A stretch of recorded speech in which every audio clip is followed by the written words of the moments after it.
हमारे धर्म जो सनातन धर्म है उसकी सबसे बड़ी कमज़ोरी क्या है कि अगर कोई मुसलमान को नबी के बारे में जो उसका जो संस्थापक मोहम्मद साहब है उसके बारे में कोई कुछ बोले तो बहुत सारी संख्या में फतवा जारी होगा, आपको बोलेगा सर तन से जुदा ये वो। लेकिन हमारे सनातन धर्म में कोई हमारे सनातन धर्म को आतंकवादी कहे, कोई सनातन धर्म को टारगेट करे, देवी देवताओं को टारगेट करे, लेकिन उस पे सारे जितने भी हिंदू हैं सब खामोश रहते हैं। यही हमारे धर्म की सबसे बड़ी जो है ना, क्या कहूँ मैं, कमज़ोरी। क्योंकि हम चुप रहते हैं भाई। इतना भी खामोश मत रहिए कि कोई आपके धर्म को कुछ बोल के चला जाए।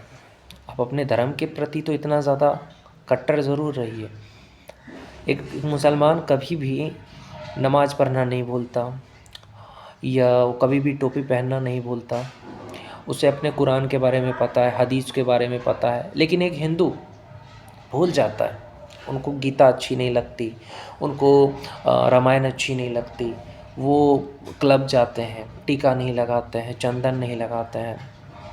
क्यों? क्योंकि भूल गए अपने सनातन संस्कृति को। यही हमारी कमज़ोरी है कि हम अपने संस्कृति को भूल गए, पहली चीज़।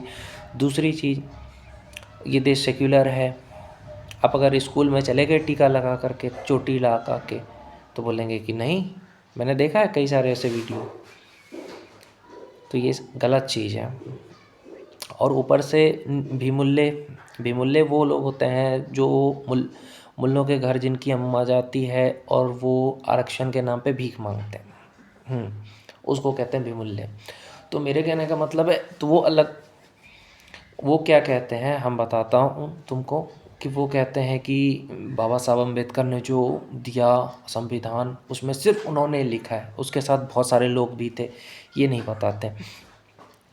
बाबा साहब अम्बेडकर की मैं इज़्ज़त करता हूँ, पर इन भीमुल्ले की नहीं करता मैं इज़्ज़त, जो किसी एक धर्म को टारगेट करे, नीचा दिखाए। क्या आप, एक बात कहना चाहता हूँ, आप संविधान में ही देखो ना, किसी को भी अपने धर्म धर्म की इज़्ज़त करना, अपने धर्म को मानना, आज़ादी दिया गया अपने धर्म का पालन करने के लिए। लेकिन इस भीमुल्लों को नफ़रत इतनी ज़्यादा है कि वो बोलेंगे नहीं कुछ। आप चेक करके देख लेना, आज़ादी तो दिया है। बहुत सारे लोग हैं जो दिन ब दिन आप देखोगे ट्वीट करते रहते हैं ब्राह्मणों के ख़िलाफ़, सनातन धर्म के ख़िलाफ़, देवी देवताओं के ख़िलाफ़, लेकिन उन पे कोई एक्शन नहीं। अब मजाल है कि कोई किसी दूसरे मज़हब के बारे में कुछ बोल दे, अगर बोल दे तो उस पर एक्शन लिया जाएगा। अरे बीजेपी का विरोध करते करते कुछ लोग अब हिंदू धर्म का भी विरोध करने लगे। लेकिन कुछ नेता भी हमारे ऐसे हैं कि बीजेपी के चक्कर में वो अपने धर्म को ही टारगेट कर रहे हैं हिंदू, फिर भी वो अपने ही धर्म को टारगेट कर रहे हैं, जैसे अखिलेश यादव, तेजस्वी यादव जैसे लोग। आप सोच सकते हो कितनी नफ़रत है इनमें। और जो मतलब एक पार्टी का विरोध नहीं, पूरे के पूरे सनातन का विरोध हो रहा है, फिर भी हमारे जो हिंदू है खामोश हैं। अब देख लो यूट्यूब पे आए दिन आपको इस तरह के वीडियो मिल जाएगा, या ट्विटर पे आपको ऐसे ट्वीट मिल जाएंगे जो सनातन धर्म, ब्राह्मण या इन लोगों के खिलाफ़ करेंगे। इन पे कोई एक्शन ही नहीं लिया जाएगा। और ना ही सोशल मीडिया या कोई भी तरह का जो ये क्या कहते हैं, फेसबुक, इंस्टाग्राम, यूट्यूब, ऐसे लोगों पे कार्रवाई कर सकता है, क्योंकि इनको मतलब ही नहीं है कोई कुछ भी ट्वीट करे, कोई कुछ भी पोस्ट करे। इनको बस इस चीज़ से मतलब है कि हाँ हिंदू बस कल हिंदू कुछ ना बोले। अगर हिंदू कुछ बोल दिया ना तब उस पर एक्शन ले, समझे। लेकिन ये लोग कुछ भी बोल दे हिंदुओं के बारे में, ब्राह्मणों के बारे में, तो ठीक। वो होता है, देखो, एक तो आरक्षण पे ये नौकरी लेते हैं भाई। आरक्षण पे अगर कोई इंजीनियर बनता है तभी पुल गिरता है, ये तुम्हें पता है। आरक्षण पे कोई डॉक्टर बनता है तभी मरीज मरता है, तो ये भी आरक्षण का नुकसान है। आरक्षण गरीबों को मिलना चाहिए, भीमुल्ला को क्यों मिल रहा है। बहुत सारे दलित में अमीर अमीर लोग हैं, फिर भी वो ले रहे हैं ना आरक्षण, ऐसा क्यों? मेरा यही सवाल है, क्यों? क्योंकि कानून है। तो मेरे कहने का मतलब यही है। बहुत सारे मतलब लड़की औरत भी है भीमुल्ली सब, जो मतलब पीएचडी ये सब पढ़ लिख ली है, लेकिन पढ़ने का, हमारे सनातन धर्म में है ना कि पढ़ने का मकसद होता है कि किसी भी धर्म या जाति को गलत नहीं बोलना।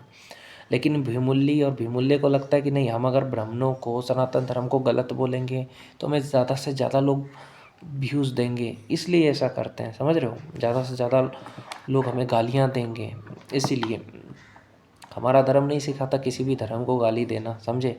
और इनकी इतनी औकात नहीं है कि ये कभी इस्लाम के बारे में एक शब्द भी लिख सके, नहीं। हाँ, अगर इस्लाम को कोई किसी ने बोला तब ये लोग आ जाते हैं कि अरे कैसे बोल रहा है। तो यही है इस देश की सच्चाई सेक्युलरिज्म की। तो मैं यही कहना चाहता हूँ आप लोगों से कि एकता बनाए रखें, नहीं तो सनातन धर्म बांग्लादेश में जो हो रहा है ना वही होगा। अगर आज भी अगर आप एकता बनाए नहीं रखोगे तो, क्योंकि मुल्ले तो समझ गए ना, आरक्षण वाले सिर्फ मुल्ले के घर जाते हैं इनकी अम्मा, बाकी तो समझ लो।